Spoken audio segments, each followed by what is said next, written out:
विपक्ष और खास तौर पर कांग्रेस हर मोर्चे पर बीजेपी और पीएम मोदी से मात खाती है। कांग्रेस के नेता राहुल गांधी कोशिश तो खूब करते हैं पीएम मोदी और बीजेपी पर निशाना साधने की, लेकिन अब तक वो अपने मकसद में कामयाब नहीं हो पाए। एक बार फिर राहुल गांधी को बड़ा झटका लगा है। वोट चोरी का राग अलापने वाले राहुल और विपक्ष उपराष्ट्रपति पद के लिए हुए चुनाव में बुरी तरह हार गए। वहीं इस जीत से साफ हो गया कि बीजेपी और एनडीए से मुकाबला करना विपक्ष के बस की बात नहीं। वहीं पूर्व उपराष्ट्रपति जगदीप धनखड़ ने एक बार फिर विपक्ष के मंसूबों पर पानी फेरते हुए पूरे विपक्ष की बोलती बंद कर डाली।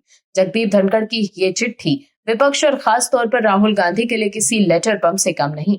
इस चिट्ठी के साथ ही जगदीप धनखड़ ने एक झटके में पूरे विपक्ष का खेल खत्म कर दिया, जिसके बाद अब साफ हो गया है कि एक बार फिर विपक्ष के हाथ मायूसी ही लगी है और पीएम मोदी के खिलाफ विपक्ष के हाथ कोई भी ठोस मुद्दा नहीं है। क्या है पूरी खबर, बताते हैं आपको इस रिपोर्ट में। दर्शकों, हाल ही में कांग्रेस नेता राहुल गांधी ने पूर्व उपराष्ट्रपति जगदीप धनखड़ की चुप्पी पर सवाल उठाए थे। उन्होंने पूछा था कि धनखड़ कहाँ छिपे हुए हैं और क्यों चुप हैं। एक्स पे राहुल गांधी ने लिखा था, भारत के पूर्व उपराष्ट्रपति आखिर छिपे क्यों हुए हैं? क्यों ऐसी नौबत आ गई कि वो बाहर आकर एक शब्द भी नहीं बोल सकते? सोचिए हम कैसे समय में जी रहे हैं। राहुल गांधी के अलावा विपक्ष के चहीते वकील कपिल सिब्बल ने तो जगदीप धनखड़ के घर पर फोन तक कर दिया था। विपक्ष के लोग धनखड़ के मुंह में उंगली डालकर उनसे मोदी सरकार के खिलाफ बयान निकलवाना चाहते थे। विपक्ष को लग रहा था कि धनखड़ बोलने में एक्सपर्ट हैं, ऐसे में अब अपने इस्तीफे के बाद वो मोदी सरकार के खिलाफ बयान देकर बड़ा धमाका कर डालेंगे। विपक्ष को लग रहा था कि मोदी सरकार द्वारा धनखड़ को जबरदस्ती इस्तीफा देने के लिए मजबूर किया गया था।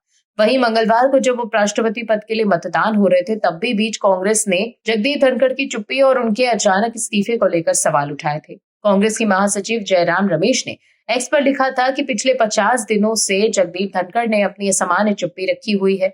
मंगलवार को जब उनके उत्तराधिकारी के चुनाव की प्रक्रिया शुरू हो रही है, तब भी देश उनके ऐतिहासिक और अप्रत्याशित इस्तीफे पर बयान का इंतजार कर रहा है।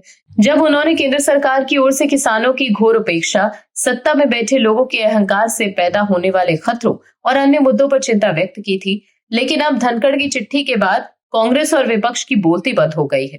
दरअसल उपराष्ट्रपति पद से इस्तीफे के करीब 50 दिन बाद धनखड़ ने अपनी चुप्पी तोड़ी। उन्होंने अपने उत्तराधिकारी सीपी राधाकृष्णन को बधाई दी।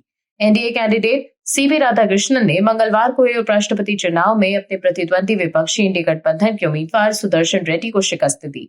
धनखड़ के इस्तीफे देने पर ही उपराष्ट्रपति चुनाव समय से पहले कराया गया। अब एनडीए कैंडिडेट की जीत पर धनखड़ ने रिएक्ट किया। सीपी राधाकृष्णन को बधाई देते हुए धनखड़ ने कहा कि उपराष्ट्रपति का पद उनके विशाल अनुभव के साथ और भी गौरव प्राप्त करेगा। 21 जुलाई को संसद के मॉनसून सत्र के पहले ही दिन पद छोड़ने के बाद धनखड़ का यह पहला सार्वजनिक बयान था। राधाकृष्णन को लिखे पत्र में धनखड़ ने कहा कि दुनिया के सबसे बड़े लोकतंत्र और मानवता के छठे हिस्से का घर माना जाने वाला भारत दुनिया का सबसे बड़ा लोकतंत्र है। भारत के उपराष्ट्रपति के तौर पर आपके चुने जाने पर आपको हार्दिक बधाई। राधाकृष्णन को पत्र लिखकर धनखड़ ने आगे कहा कि इस प्रतिष्ठित पद पर आपकी पदोन्नति हमारे राष्ट्र के प्रतिनिधियों के विश्वास और भरोसे को दर्शाती है। उन्होंने कहा कि सार्वजनिक जीवन में राधाकृष्णन के विशाल अनुभव को देखते हुए उनके नेतृत्व में यह पद निश्चित रूप से और भी ज्यादा सम्मान और गौरव प्राप्त करेगा। आपको बता दें, धनखड़ ने 21 जुलाई को अचानक ही स्वास्थ्य कारणों का हवाला देते हुए उपराष्ट्रपति पद से इस्तीफा दे दिया था। उनके अचानक इस्तीफे से सियासी बवाल मच गया था।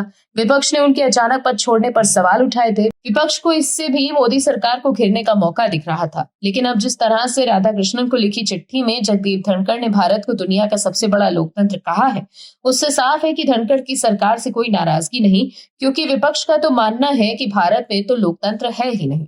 Bureau report OMH news. आप दर्शकों से विनम्र निवेदन है कि चैनल को सब्सक्राइब जरूर करें